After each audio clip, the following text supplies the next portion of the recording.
14 juillet 2020, les relations entre l'Algérie et la France connaissent un réchauffement remarquable, après une période de brouille qui aura duré près d'une année. Cette période de mésentente entre les deux pays avait failli profiter à ceux qui sont appelés les lobbies ou les colonialistes, nostalgiques de l'Algérie française. Cela a également failli profiter au courant arabo-baptiste qui a fustigé tous responsables algériens s'exprimant en français. Cette brouille s'est vite dissipée grâce à la perspicacité mais aussi à la position chevaleresque du président de la République, Abdelmadjid Tebboune, qui a exigé que la France de traiter avec l'Algérie comme un pays souverain jouissant d'un poids et d'une voix audible dans la région et le bassin méditerranéen. Il a exigé de la France des relations d'État à État avec un respect mutuel. Le message et la position du président Tebboune ont été bien assimilés par la France qui est revenue immédiatement à de meilleurs sentiments en révisant sa position vis-à-vis de l'Algérie, notamment après le 12 décembre 2019, soit après l'élection d'Abdelmadjid Tebboune président de la République.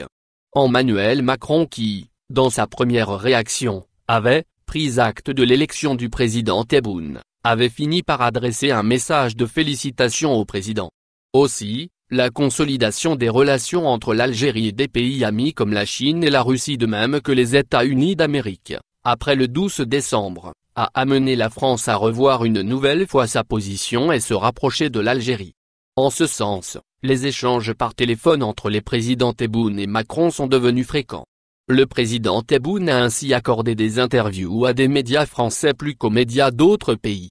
Il a accordé l'exclusivité à France 24 qui avait adopté une position hostile envers l'Algérie.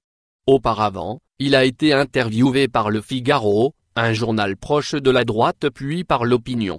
Ce lundi, le deuxième homme d'État en Algérie, le président par intérim du Conseil de la Nation, Salah Boudjil, a reçu un appel téléphonique de la part du président du Sénat français, Gérard Larcher. Les présidents des deux chambres parlementaires ont réaffirmé leur volonté d'accompagner la nouvelle dynamique qui caractérise les relations entre les deux pays dans le cadre de l'approche adoptée par les présidents Tebboune et Macron. Désormais, la brouille dans les relations algéro-françaises fait partie du passé, sachant que les deux pays sont condamnés à entretenir des relations rapprochées, en raison d'un passé commun et de la présence d'une forte communauté algérienne en France.